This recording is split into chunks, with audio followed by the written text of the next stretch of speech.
Welcome to International Dispute Negotiation, your guide to resolving disputes everywhere.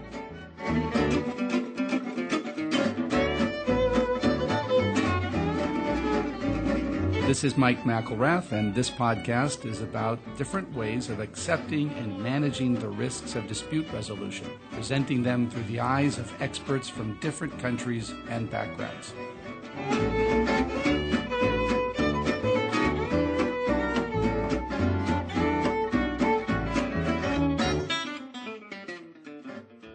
Well, here we are with two wonderful representatives of their respective arbitration and mediation institutions. You want to introduce yourselves? I'm Mélanie Meillac. I'm the manager for the ICC, for the expertise, the dispute board, the doc decks, and the ICDR services.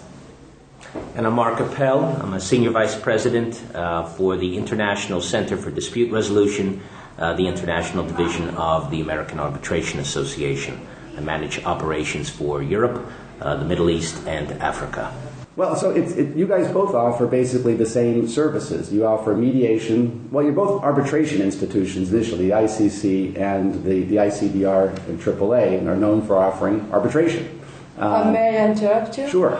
Because we are not at the ICC, the International Chamber of Commerce. We are not really an arbitration or IDN institution. We are a dispute resolution institution. Means one of the main goals of the ICC since its creation has been to provide the business community with a wide range of dispute resolution mechanism.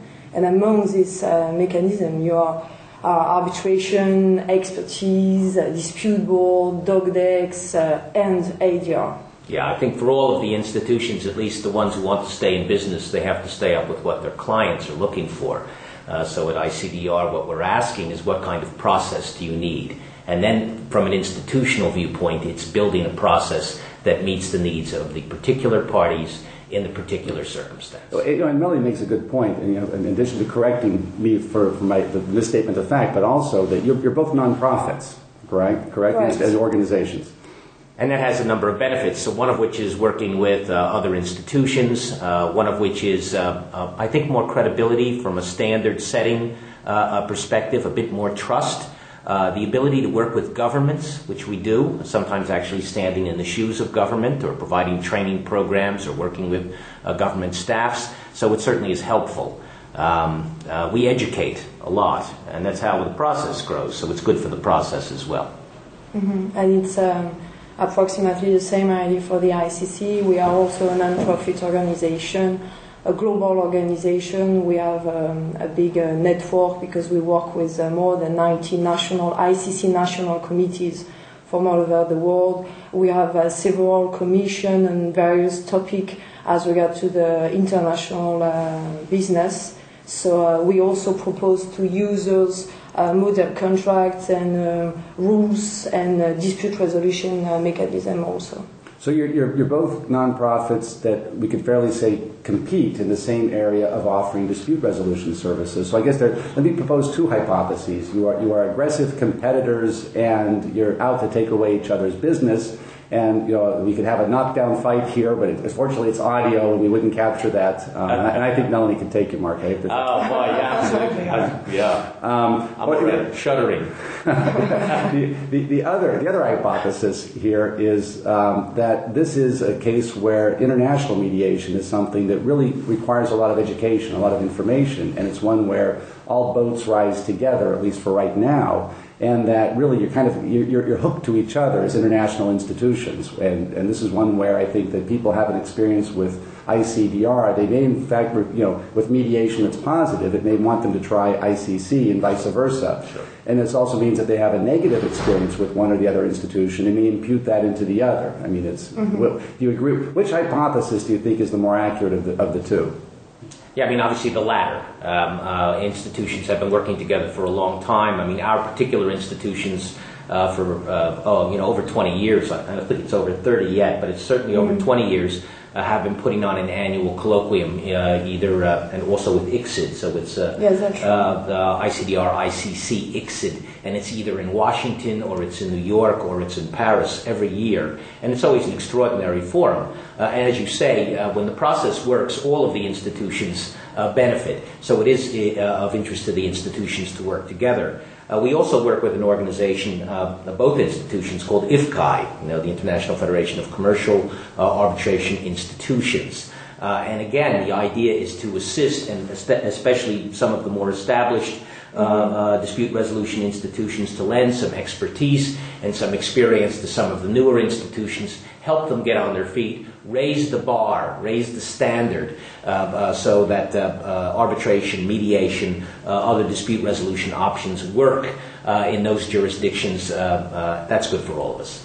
Yeah, that's completely true. We do a lot of joint events with other national or local institutions, but also other international institutions, in order to exchange view about the different difficulty we face and about the different feeling we have about the new trends as regard to the alternative dispute resolution in general. One of the things we clearly agree on is that institutional dispute resolution is a far better way to go than ad hoc. Instead of making it up as you go along, institutions have a long history of providing a framework that meets generally accepted international standards. And so when you adopt them, usually by using a short clause instead of a lengthy pathological clause, you're going to get a process that looks pretty much the same with the major institutions. So Melanie and I are sitting in the same room. We may disagree on some things, but in the end we're going to agree that you're far better off with an institutional proceeding than you are with one. By the way, this is taking us off topic here, but I'll tell you, a little of my pet peeves into my own organization is every once in a while, some of my, and one of my colleagues, Jean-Claude Najar, who was also a former, or current in many ways, arbitration specialist, who's the general counsel of my business, we would systematically go through and revise our arbitration clauses where we had institutions and simplify them, just adopt those of the institutions and say these are tried and tested clauses. And then, time passes and lawyers work on these things and complexity works its way in. And so rather than, mechanisms for appointing arbitrators, and then so every couple of years you have to go back and prune them with all of the lawyering that's been added to these in the meantime. I'm sorry, that's a little aside there. That's actually a very good point. I mean, the lawyers think that they add value by adding words, and that's not necessarily the case. So one of the things we preach, whether it's ICDR or whether it's ICC, is small is good, simple is good. Yeah. Start simple. How long have your institutions? Ask this. How long have you been offering mediation? Thank you. Actually, we propose conciliation since we propose arbitration. The first rules of optional conciliation and arbitration was in 1973. And we use conciliation since this time.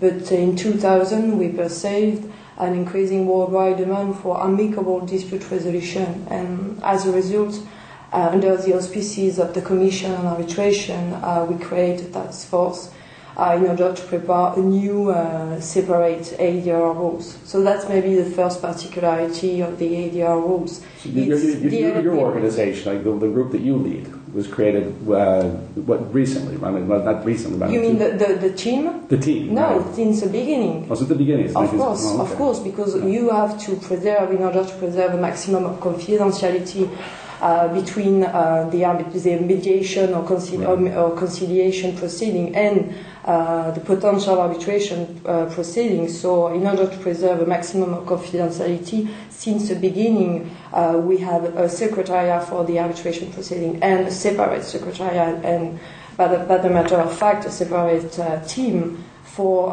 the amicable dispute resolution services. ICDR was actually the parent organization, so the American Arbitration Association was formed in 1926, and it was actually formed as a result of a mediation. So mediation goes right to the heart, sort of the forming of the organization. There were two separate institutions in place at